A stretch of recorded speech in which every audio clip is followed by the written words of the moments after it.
Hello, it's Maya Andreasen, and we're back again. And this time we are going to show you how we can basically bake the information from the high poly models to the low poly models. And there's several steps that we are going to have to do. The first step is we need to lay out the UVs for the low poly models. So I'm going to go into the UV editing portion of my Maya 2022, which is what I'm using.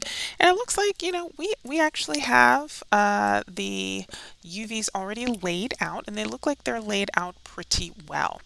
So they do need to be made just a smidgen taller or smaller because we don't want our UVs to be touching the edges. So I'm just going to hit R here, and I'm just going to make it just a little bit smaller. We're going to move it over just a bit.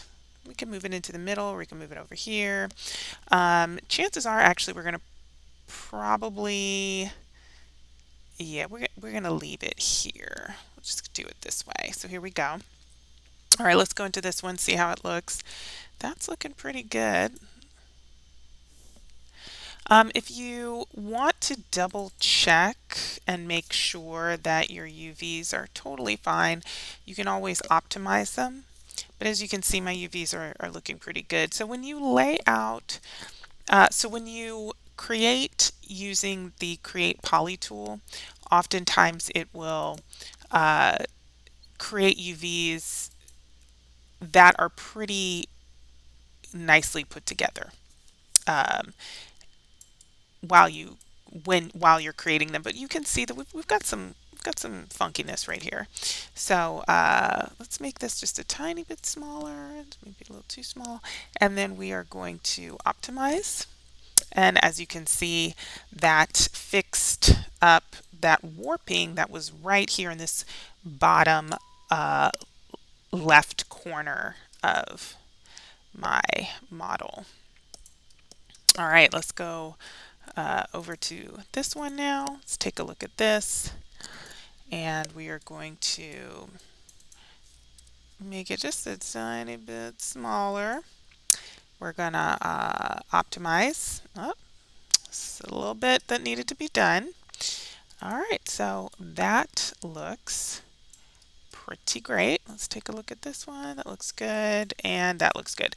Okay, so there's a couple different ways that we could do this. We could put these all on one map, right? So all four of these, we could lay them out so that they are filling up this one-to-one space, and we can do the baking that way.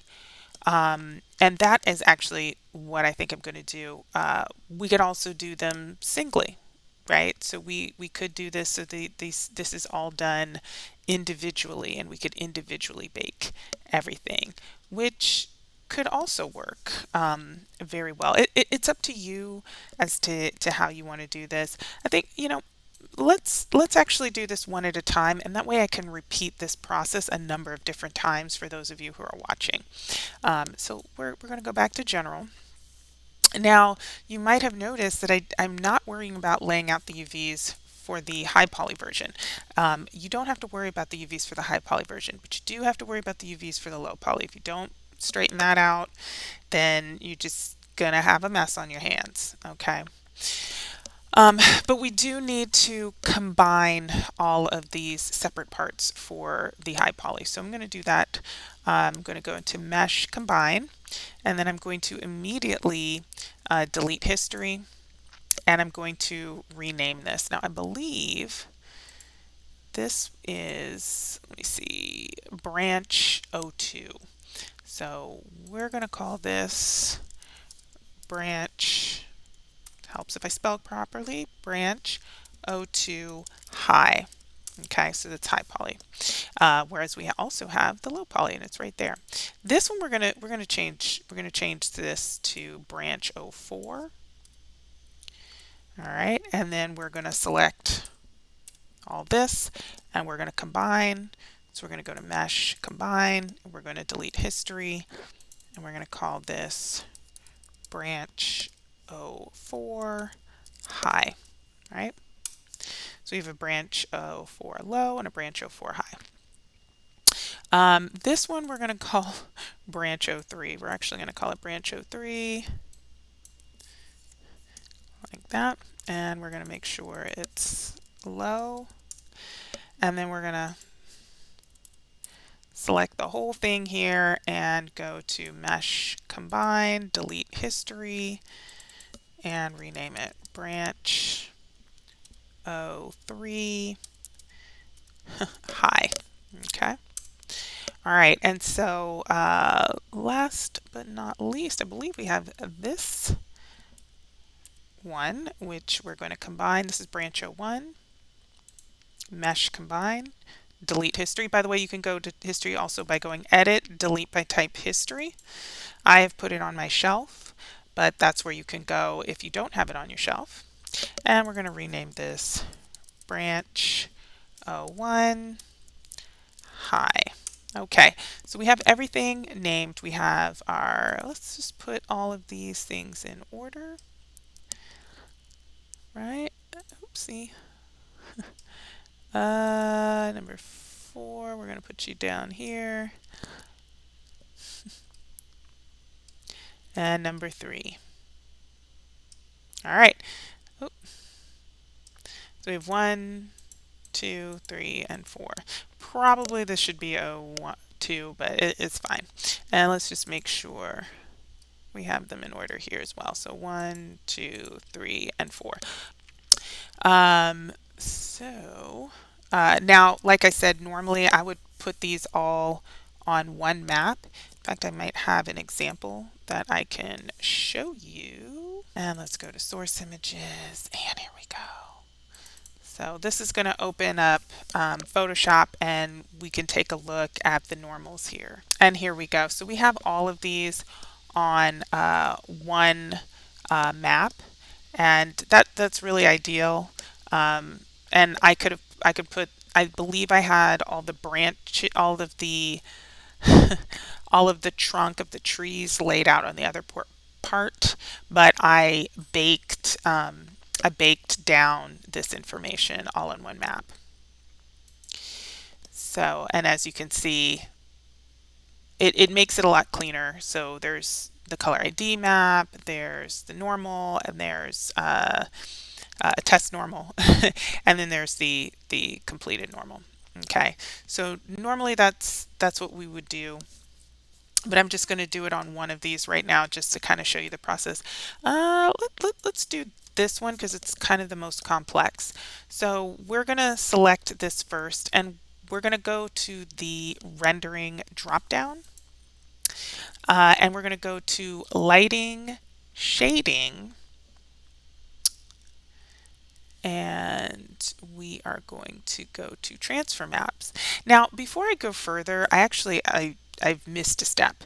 So these models right now, they I mean, I combined everything, but I'd already applied a default shader to them. So right now, all of the green here, right, is let's go into the Hypershade. I made a Lambert that is green, and it's called Leaves. Just a simple Lambert called Leaves, and then I made a Lambert called Branches, and it is brown. So I just created the Lambert, and I changed the color channel to just a generic brown color, and then I assigned it, when these were not all combined, to the branches. Okay, so just remember that you do need to apply your Lambert colors if you're making a color ID map, and you need to do that before you combine everything.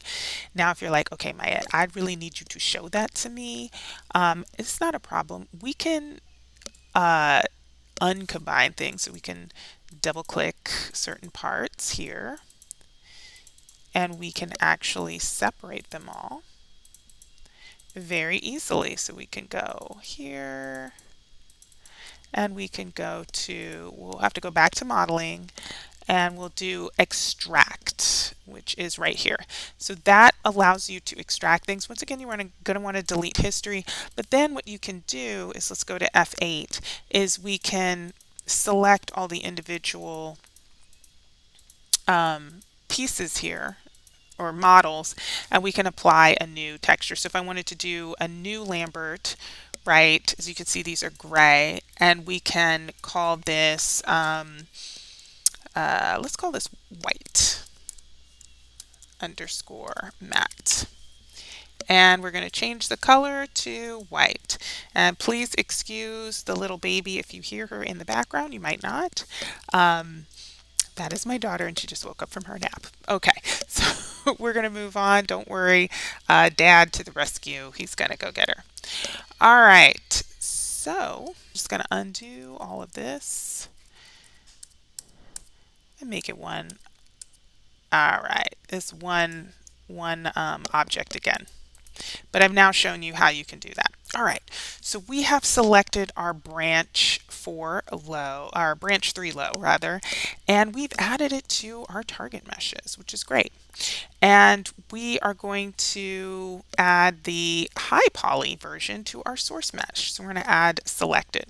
So the first thing we're going to create is we're going to create a normal map. So let's remove this map. And we're going to click normal.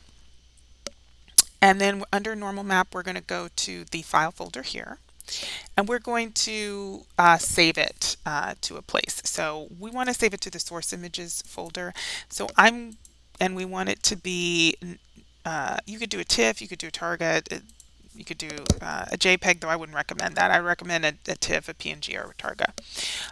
So I'm going to call this leaves 03 normal, okay, because it's the third leaf cluster, and we're just going to make a normal map for that.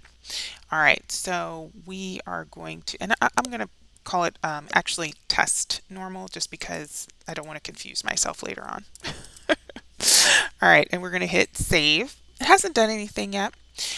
So the next thing we're going to want to do is we need to get all of this high poly information onto the low poly version. So in order to do that, we have to change our low poly display from mesh to envelope. And then we're going to have to raise up the envelope. And as you can see, the higher the envelope goes, the more it covers up the high poly mesh. So right now this is 7. We might have to go 8. Looks like we have to go to 8 point. But it's probably 9, but we're going to try. All right, yeah, it looks like 9. So we're going to go to 9. That fully covers this. And then we are going to go down to connect output maps. We want to create a new shader. And then we're going to go to Maya Common Output, map with 2048 by 2048. That's really great. I would recommend, though, if you were combining all of these maps onto one texture, that you do 4K. But we want this done sometime this year, so we're going to do that. Okay, so we are going to close this because we want to see how long it takes, and we'll see it here. And we're going to go bake and close. I'll make sure you're sampling. If this is going to be 4K, you're going to want it high, right? You're going to want sampling to be high. Okay. All right, and we're going to bake and close. And it should create a brand new texture along with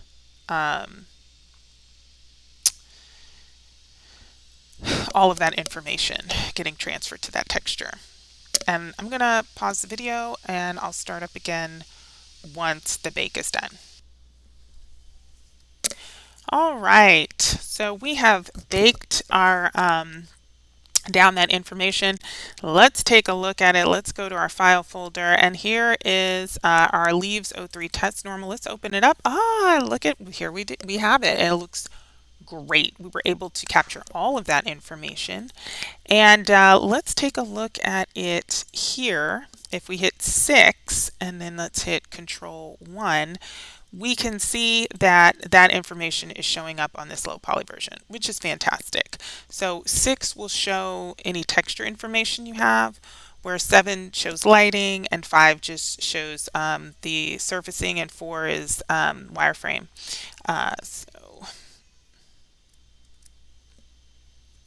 Okay. Okay, so the next thing that we are going to do is we're actually going to show you how to make a color ID map. And we're going to make two. One is going to be a regular color ID map, and the other is going to be like a mask. So we're going to have to do play around with the shaders a little bit, but that's fine. Okay, so here's what we're going to do. We are going to go back to, we're going to select our low poly branch again. And we're going to go back to rendering, lighting, shading, transfer maps. We're going to remove this map. We are going to make sure branch O3 high, we add that to selected in our high poly. We're going to go to diffuse though this time, and we're not going to change our display in the low poly mesh, low poly to envelope. We're going to keep it at mesh. But everything else is basically the same, except we're going to go diffuse. So that diffuse just means like a color map, so it's just like the base colors. We are going to go to our file folder, and we are in source images, but let's change the file type so we can see what we're doing. And this time it's going to be a test color ID. Okay, and we're going to hit enter. And as you can see, it changes that file format. We're going to go down to Maya common outputs. Everything here we're going to keep the same. It's going to make a new shader. It'll be great. And so we're just going to bake and close. And once it finishes baking, we'll start up the video again. Okay, we're back. So we have created this color ID map. So I'm just going to hit Control 1 so we just see this person, and we're going to hit 6. And as you can see, we have the green as well as the brown, which is very dark, and with a black background. So that worked out well. We were able to create that color ID map really, really well. We can go over here and we can actually open it, and we can see it better in Photoshop. So here we've created a perfect color ID map, which we can use for masking in programs like Substance 3D Painter. All right, so I'm going to show you one more map creation. So let me go back to Maya, and I'm going to hit 4 or 5 rather, and Control 1 to bring back everything. We're just going to create a new one. We're just going to go here,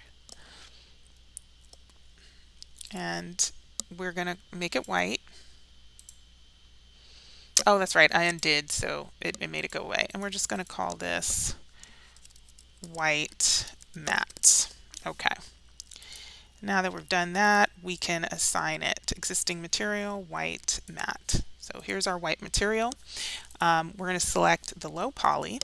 We're going to go back to lighting and shading, transfer maps. We'll remove this map. For source, we're going to go to branch 3 high and add selected. We're going to make a new diffuse map, and we're going to name it a little differently. So this one will be test mask.